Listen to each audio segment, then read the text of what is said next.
Bonjour à tous, je vais vous présenter le 85 Kimar, donc le petit frère du 92 Kimar, entre guillemets. Merci aux personnes qui se sont abonnées à la chaîne, ça fait énormément plaisir. Là, il me semble qu'on est aux 100 abonnés. Donc si des vidéos comme ça vous plaisent, n'oubliez pas de mettre un gros pouce bleu et à vous abonner, ça fait énormément plaisir. Franchement, ça fait hyper plaisir les potos. Et voilà, donc le colis est juste ici. Donc je l'ai acheté au prix de 79 euros. Donc c'est un prix pour une arme non létale vraiment pas chère. Donc voilà, donc le colis est juste là-dedans. Donc j'ai pris aussi le 92 Kimar pour voir la différence qu'il y a entre les deux armes. Comme c'est son petit frère, on va voir si l'arme est plus grosse. Alors soi-disant que le 85 Kimar c'est une arme de poche, donc qui rentre dans une poche à ce qui paraît. Donc déjà on a reçu dans un colis normal mais très bien emballé déjà. Hop. Le délai de livraison je l'ai acheté le 12 octobre, je l'ai reçu le 14. Donc voilà, c'est vraiment très rapide. Voilà, donc là, voilà, je vais vous montrer comment c'est dedans. Voilà, donc là on a du polystyrène, comme ceci. Voilà. Et voilà, juste ici. Et là, la mallette elle est là. Je sais pas si vous allez la voir. Donc très bien emballé. Bon, tant pis les potes. Hop. Je ramasserai après. Donc, c'est le même emballage que le 92 Kimar. Voilà, on a vissé le packaging du 92 Kimar. Est-ce qu'ils ont mis des balles dedans? Non, d'accord. Alors, parce que sur l'annonce des poteaux, il n'était pas précisé que avec l'arme, il y avait des balles. Donc, j'ai pris moi mes balles à moi. C'est un bordel par terre. On va ouvrir donc comme ceci. Hop. Et hop, le 85 Kimar. Oh, il est trop beau les potes. Il est tellement beau. Regardez comment il est. Et franchement, la couleur j'aime bien. Alors, on va le prendre. Donc, c'est pareil. Donc là, vous avez l'arme comme ceci. Dans la boîte, vous avez pareil la petite grappeuse, on va dire ça comme ça, pour nettoyer l'arme, tout simplement, après utilisation, et le lance-fusée, voilà, comme ceci.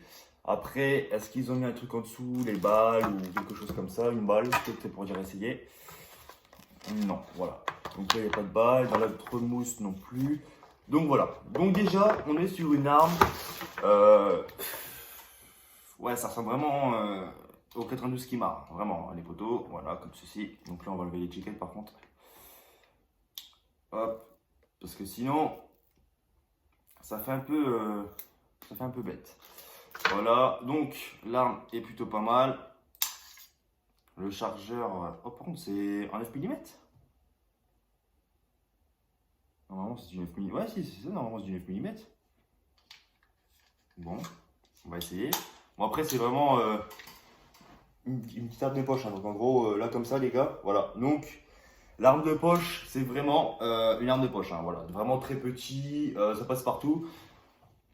On va essayer. Par contre, voilà. Plutôt pas mal. Moi, j'aime bien. J'aime plutôt bien. Ça fait réaliste. Le ressort est pas mal. Voilà, en soi. Ok. Par contre, comment il se renclenche? C'est ça que je me pose la question par contre. Par contre, les gars, je pense que la peinture, elle va pas trop tenir. Déjà, il y a un petit impact. Je sais pas si vous allez le voir avec la lumière. Il y a un petit impact, mais bon, ça, après, c'est pas forcément grave. Par contre, il faut juste que j'arrive à trouver comment. Oula, je crois les gars, on est tombé sur la réplique qui fonctionne pas, je pense. Parce que là, il n'y a même pas un embout pour dire enlever la sécurité. Comment ça se fait? Bon, les potes, on va essayer de mettre une balle, peut-être que ça va se remettre. Même. Oula, par contre, les boutons sont vraiment durs. Hein. Ils sont vraiment durs, les boutons. Hein. Après, on n'est pas non plus sur une arme. Voilà. Une arme de haut de gamme, on va dire ça comme ça. Par contre, les gars, c'est pas comme le 92 Kimar. Hein. C'est pas comme le 92 Kimar parce que vraiment, cette arme là, et je vais vous montrer. Hein, voilà, vous avez ça. ça. Donc là, voilà, très facile pour enlever. Vous voyez, j'appuie juste. Hop. Et là, donc, effectivement, que quand l'arme bloque comme ça, vous avez un petit bouton ici pour la remettre. Et là, le bouton, il est juste ici. Et quand on appuie, il ne veut pas se remettre. Et quand j'appuie pour le mettre là-bas, ouais, c'est vraiment... ouais, c'est pas fameux. Hein. C'est pas fameux. Je peux même pas tirer pour dire... histoire qu'ils se remettent. Bon, je pense que la vidéo, les potos, va...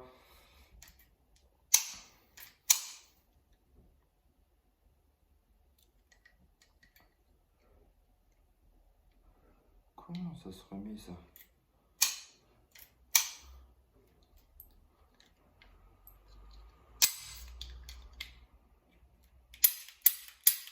Ok. Bon les gars. Alors, soit l'arme est pas huilée, soit l'arme est pas non plus folle.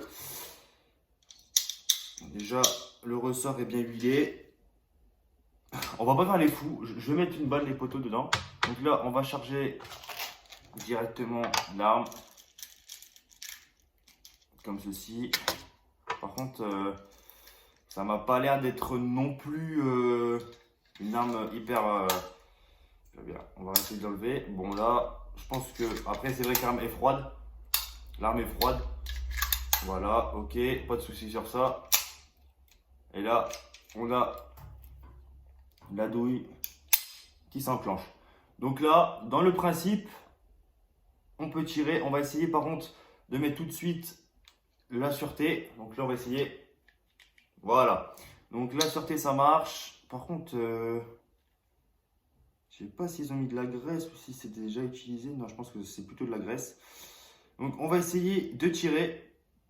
D'ailleurs, on va essayer tout de suite. Par là, c'est mieux, ça va être par là. Hop, on va essayer. Vous avez pris les poteaux. 3, 2, 1.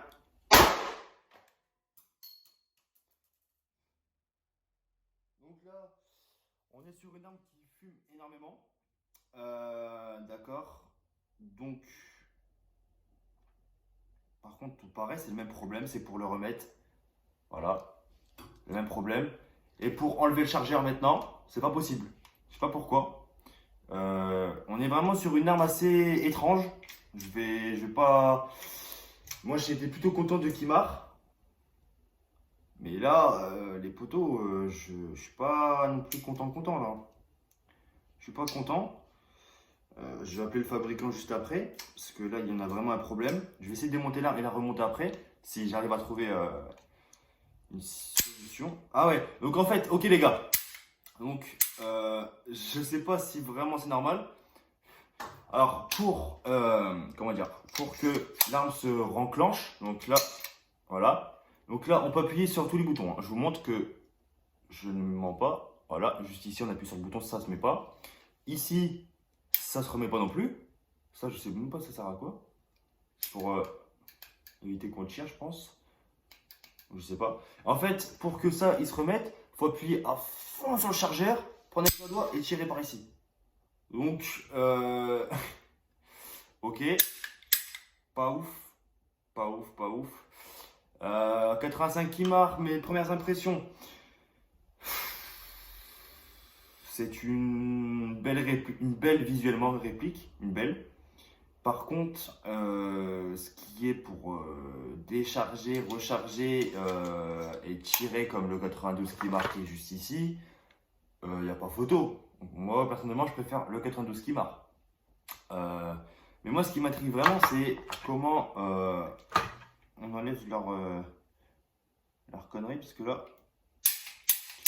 par contre, donc la gâchette comme ça est vraiment facile. Voilà, on arme le chien. Par contre, le chien il est un petit peu plus dur. Voilà, un petit peu plus dur.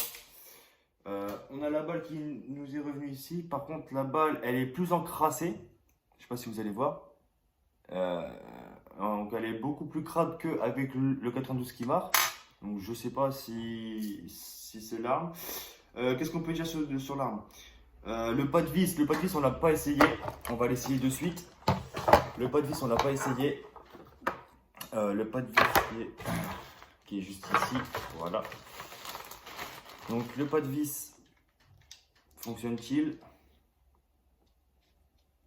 Voilà, il fonctionne. Bon. Par contre, alors, l'impression aussi sur la peinture, ne prenez pas cette couleur-là. Alors, donc sur le site, je l'ai eu sur Amaury Lavo. Vous avez plusieurs couleurs, enfin deux couleurs. On a une couleur un peu marron beige et une couleur noire. Moi, j'ai voulu essayer la couleur marron beige parce que j'ai pas eu d'arme comme ceci. Et bon, la couleur est belle en soi, hein, mais là, je viens de l'utiliser une fois. On peut voir qu'ici déjà, elle est en train de s'effriter. Et je pense qu'au fur et à mesure du temps, ça va pas être une arme que je vais utiliser souvent. Voilà. Donc, par contre, le bouton pareil, le bouton pour enlever le chargeur, il est super dur, mais super dur. Voilà. Qu'est-ce que je pourrais dire d'autre? Le bouton pour qu'on rabatte. Comment? Attendez, je vais essayer de démonter l'arme aussi au passage. Peut-être que c'est à cause de ça. Alors, pour la démonter, c'est tout simple. Vous allez, si elle se démonte, vous mettez à 90 degrés. Elle se démonte même pas l'arme en fait, les poteaux. Elle se démonte même pas. Ok, donc là on est vraiment tombé sur la réplique. Je suis pas fan du tout, hein, mais vraiment pas fan. Hein. Vraiment pas fan. Donc là, on enlève le chargeur. Alors, dans le principe du 92 Kimar, comme c'est son petit frère, on va. Ah, maintenant, il ne veut même plus se enclencher. Alors, le bouton, les gars, je l'ai trouvé. C'est celui-ci. Celui-ci, d'accord? Celui-ci, c'est fait pour abaisser, d'accord? Par contre, donc, j'ai trouvé le bouton, mais ce qui est le plus bizarre, c'est quand on met et quand on veut faire ça, on ne peut pas appuyer. On ne peut pas, c'est pas possible. Donc ça, c'est un défaut de fabrication. Donc si je devais remettre une note sur cette arme sur 10, 2,5. Honnêtement, ok, ça tire. Je m'attendais pas non plus à ça pour un aussi petit prix. 92 Kimar, comme je vous avais dit, je ne l'ai pas non plus acheté cher. Et en tout cas, il fait l'affaire. Voilà. L'arme en soi n'est pas rayée. Elle n'a jamais eu de problème. Voilà, les boutons sont faciles. Très maniables. Voilà, le courant il se met comme ça facilement. Si on se met comme ceci, voilà, on a juste appuyé et ça se remet. Voilà, vraiment plutôt pas mal. Néanmoins, sur cette arme, comme je vous ai montré plusieurs fois, on peut appuyer comme un taré, ça ne fonctionnera pas. Juste ici. Donc, vraiment, je suis vraiment déçu de cette arme. Bon, après, ok, elle tire, c'est pas mal. Pareil, ce qui va pas non plus, c'est quand on appuie pour le remettre, il faut enlever le chargeur, ce qui n'est pas normal en soi. Donc, 2,5 sur cette note. Voilà, sur cette arme 2,5. Sur le 92 Kimar, je mets un 10 sur 10 parce que honnêtement, 92 Kimar, c'est vraiment une bonne marque. Vraiment, enfin une bonne marque. C'est un très bon modèle. Kimar, je pensais que c'était une très bonne marque, mais quand je vois le produit qu'ils m'ont envoyé, il y a un souci quelque part. Donc je vais essayer de le redémonter, de voir ce qui va pas. Peut-être que l'arme a été démontée et mal remontée, donc peut-être que je m'avance pour rien. Si c'est le cas, je vous tiendrai au courant dans une vidéo aussi, où de toute façon on fera un test aussi. Donc bien sûr on fera le test de chaque arme que je vais acheter. Je vais acheter aussi un revolver. Donc j'ai vu un commentaire aussi, parce que croyez pas, même si je sors des vidéos une semaine après, 2 semaines après, ça m'empêche pas de lire vos commentaires. Voilà, et on a eu beaucoup de commentaires, donc essaye le 85 Kimar, donc c'est celui que je viens d'acheter à l'instant, enfin à l'instant le 12. Donc là aussi je vais acheter un revolver, donc c'est pas un pistolet, c'est un revolver, donc je pense que vous savez à peu près ça ressemble à quoi. À ce qui paraît, elle est très bien notée, donc pourquoi pas essayer, c'est pas non plus un prix excessivement cher. Donc pourquoi pas non plus essayer. Dites-moi quelle arme vous voulez que j'essaye. N'oubliez pas de vous abonner, ça ferait énormément plaisir. De mettre un gros pouce bleu. Et jouer sur ça. Je vais appeler directement la marque Kimar pour leur expliquer mon cas. Et jouer sur ça. Salut à tous et bonne journée.